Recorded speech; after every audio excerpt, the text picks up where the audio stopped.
오늘의 증시 브리핑 시작하겠습니다. 오늘 코스피가 올라가고 코스닥도 올라가면서 2020년 12월 이후에 이제 가장 큰 폭으로 이제 월간 올라가는 그런 모습을 보였고, 오늘 코스피는 거래대금이 10조 원 넘어갔거든요. 6월 23일 이후에 처음으로 거래대금 10조 원을 넘겼는데, 그 내용들을 좀 살펴보면 우선 해외 증시 쪽 분위기가 좋다 보니까 뭐 올라갈 수 있는 그런 상황이 만들어졌죠.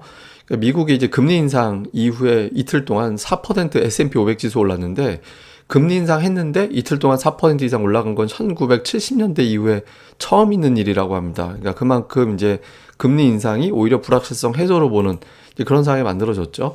다만 이제 투자들이 조금 상승폭이 어중간한 이유기도 했는데, 과연 저 고점을 넘길 수 있을까? 그러니까 121선이 위치해 있고, 그다음에 5월 말 6월 초의 고점이었던 4170 정도 되는 저 위치를 과연 돌파할 수 있을 거냐. 한편으로는 올라올 만큼 다 올라온 거 아닌가? 이런 어떤 의구심도 일부는 좀 있죠. 그러다 보니까 이제 올라는 가는데 이제 아주 세게 올라가지는 못하는 이제 그런 모습이 나왔고, 또 하나 재료는 이제 오늘 미국 GDP 나왔잖아요. 그러니까 잘 보시면 계속 플러스 성장하다가 이제 뭐 코로나 터지고 두 분기 연속 마이너스 성장하고, 그 다음에 또 쭉 플러스 성장하다가 또 마이너스 성장 쪽으로 바뀌는 그런 모습이 나왔잖아요. 연율 기준 이제 0.9% 성장하는 걸로 나왔는데 2분기에 예상치가 0.5%였거든요. 예상치를 하회하는 그런 상황이었죠. 근데 이제 투자자들은 이건 경기 침체 아니다. 왜냐면 경기 침체는 두 분기 연속해서 마이너스 성장한다라고 딱 그렇게 되는 게 아니라, 이게 이제 얼마나 경제 전반으로 광범위하게 퍼졌느냐. 이건 고용하고 소비까지 다 봐야 된다라는 거고, 그 다음엔 지속성 여부. 이게 몇 달 동안 계속 지속되는지 여부까지 봐야 되는 건데, 지금 고용하고 소비는 그렇게까지 엄청나게 급감하고 그런 분위기는 아니거든요. 그래서 뭐 마이너스 성장하긴 했지만 경기 침체는 아니다, 이렇게 보는 거고, 또 실제로 옐런 같은 사람은 3개월 동안에 일자리가 110만 개가 늘었는데 이게 무슨 경기 침체냐.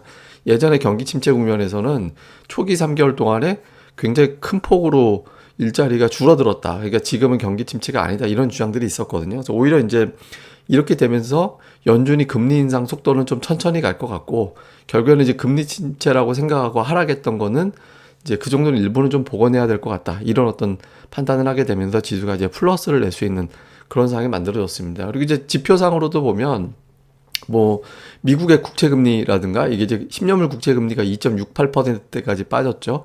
그다음에 이제 국제유가도 이제 소폭 빠지고, 그러니까 이렇게 되면서 이제 금리 상승에 대한 전망, 물론 이제 경기 침체를 반영한 거일 수도 있는데, 그리고 이제 인플레이션에 대한 어떤 우려가 정점을 치고 내려왔다. 그러니까 이제 증시가 올라갈 만하다, 이렇게 이제 보면서 시장이 플러스를 냈던 것 같습니다. 근데 오늘 상승폭이 그렇게 크지 않았던 거는 제가 이제 잠시 후에 다시 다른 걸 통해서 설명을 드리겠습니다. 그리고 이제 오늘 투자들이 가장 이제 주목했던 거는 그 결과가 뭔데, 이게 이제 올해 12월에 미국의 기준금리 전망을 보여주는 거거든요.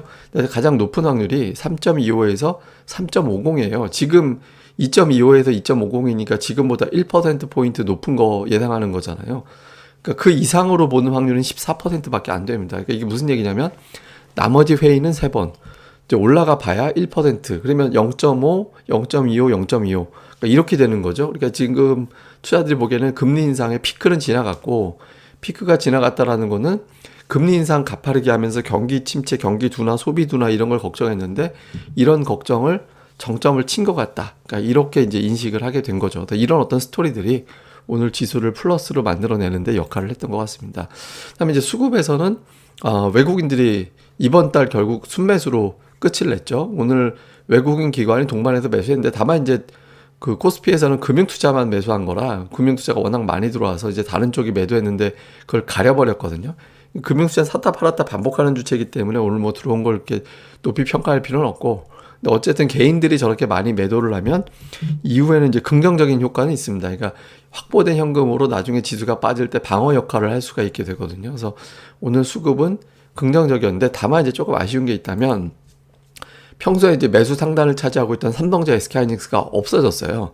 둘 다 이제 순매도 상위로 넘어가 버렸고, 이제 오늘 이제 들어와 있는 종목군들이, 자동차는 여전히 들어와 있거든요. 그러니까 자동차 2차 전지 반도체였는데, 오늘 이제 반도체가 빠져나가고 그 자리에 포털 업체들, 그러니까 네이버와 카카오, 이 종목들이 올라갈 수 있었던 거는 이제 아마존 효과도 있었을 거고, 여기에다가 이제 미국의 금리 인상 속도 조절 이렇게 되면 성장주 쪽에 조금 틈이 생기나 그러니까 이렇게 이제 바뀌었죠. 이런 게 있었고 그 다음에 또 특징적으로 들어온 게 이제 방산 관련된 종목군들이 되게 많이 포진해서 들어왔어요. 그래서 방산주 쪽이 좀 관심을 가졌다. 어제 제가 그 말씀 드렸잖아요. 저기 팟캐스트에서는 그 환율이 이제 급락을 어제 했죠. 급락을 했는데 이게 아시아 주요 외환시장에서 유난하게 많이 빠졌다. 근데 그 이유를 좀 생각을 해보면 이제 2차 전지 쪽도 그렇고 방산 쪽도 그렇고 수주 규모가 서프라이즈한 수준이 들어왔잖아요. 그러니까 우리나라에 이제 달러가 확 들어오는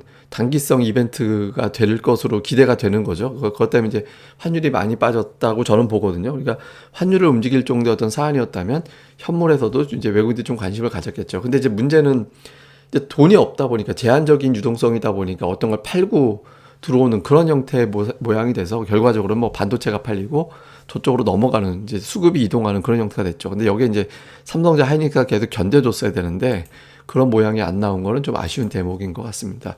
자, 이후에 이제 이슈를 보면 빅테크주들이 오늘 저녁에 또 올라갈 가능성이 생겼죠. 그러니까 아마존이라든가 뭐 애플도 그렇고 근데 이게 올라가면 주식시장이 올라가게 되는 게 되고 이게 또 물가를 자극할 수도 있게 되거든요. 이게 이제 또 좀 여러 가지 해석이 나올 수 있는 부분이에요. 그러니까 빅테크 올라가고 국제유가 빠지고 그러니까 이런 구도가 되는 게 되게 중요하거든요. 그래서 오늘 유가하고 같이 좀 살펴볼 필요가 있고 그 다음에 좀 연결지어서 지금 달러 인덱스도 그렇고 국제유가도 그렇고 빠지긴 했는데 확실하게 내려가지는 않고 있거든요.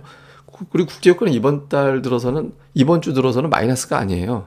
이게 좀 이제 좀 내려가줘야 투자들이 좀 안도할 수 있게 되고 그 다음에 이제 외국인들의 움직임도 돌아가면서 잡거든요. 그러니까 2차 전지, 반도체, 자동차를 사는데 하나를 사려니까 세게 사려고 하는 게 들어오니까 다른 걸 팔아버리잖아요. 포털하고 이제 그 방산주를 사려니까 반도체를 팔고 그쪽을 사는 격이 돼버렸거든요. 그러니까 이게 이제 외국인들이 이게 제한적인 자금 내에서 돌려서 사는 그런 구도가 되고 있어서 이제 외국인 투자자들이 조금 투입하는 자금 규모를 좀 늘려주면 좋은데 아직까지는 그런 게 안 됩니다. 그러니까 중심축이 오늘 그래도 자동차 매수해도 괜찮지만 삼성전자 하이닉스가 이번 주 특히 하이닉스가 매도 우위로 돌아섰거든요. 다음 주에 하이닉스를 다시 매수로 들어오는지 이게 되게 중요한 것 같습니다. 오늘 특징적으로 이제 방산기계, 태양광 이슈와 이제 미국 시장에서 강세 보였던 정책 관련된 종목들이 올라갔는데 이게 이제 전차가 여기 계속 껴서 들어와 줘야 되거든요. 그 구도를 주목해 봐야 될 것 같습니다. 그 다음에 이제 우리 시장이 상대적으로 이제 못 올라가는 이유를 좀 생각을 해보면 빨간색이 애플이고 파란색이 삼성전자거든요. 이번 달에 시가총액 양국가 1위 종목을 보면 삼성전자가 7.7% 올랐고 애플이 15% 올랐거든요. 당장 시가총액 1위 종목의 상승 차이가 있어요. 그러니까 반도체 쪽을 삼성전자 하나 더 갖고 있다 보니까 이제 이게 하반기 실적이 어떻게 될지 모르겠다. 이게 이제 상승을 조금 덜하게 되는 그런 이유가 됐죠. 두 번째는 이제 국제유가.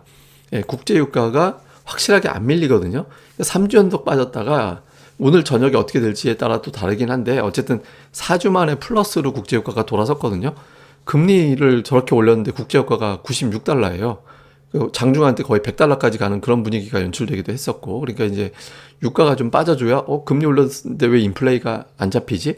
그러니까 이런 어떤 의구심을 유발할 수 있기 때문에 유가에 대한 부분들 다음에 또 하나는 ADR 오늘 그 양시장 ADR이 다 120을 넘었거든요. 그러니까 상승 종목이 쭉쭉 나올 수가 없어요. 그러니까 이제 그 차별화 장세가 불가피하거든요. 그러니까 미리 좀 올라와 있다라는 점에서 투자들이 좀 시원스럽게 느낄 만한 장이 안 나오고 있습니다. 근데 앞으로 제가 보기에는 장은 증시 유동성이 풍부하지 않기 때문에 이제 차별적인, 그러니까 다른 거 지수가 쭉쭉 올라가도 결과적으로 나머지 종목은 뭐 보합 정도에서 조금 올라가는 정도밖에 안 되거나 아니면 아예 하락하거나 이렇게 좀 차별화된 장세가 될 가능성이 높거든요. 그래서 숫자 잘 보시고 수급 잘 보시고 이슈가 바로 실적으로 연결되는 이슈인지 이런 걸 좀 꼼꼼하게 보시면서 좀 종목 비중 조절을 좀 해나가실 필요가 있다. 이렇게 봐야 될 것 같습니다.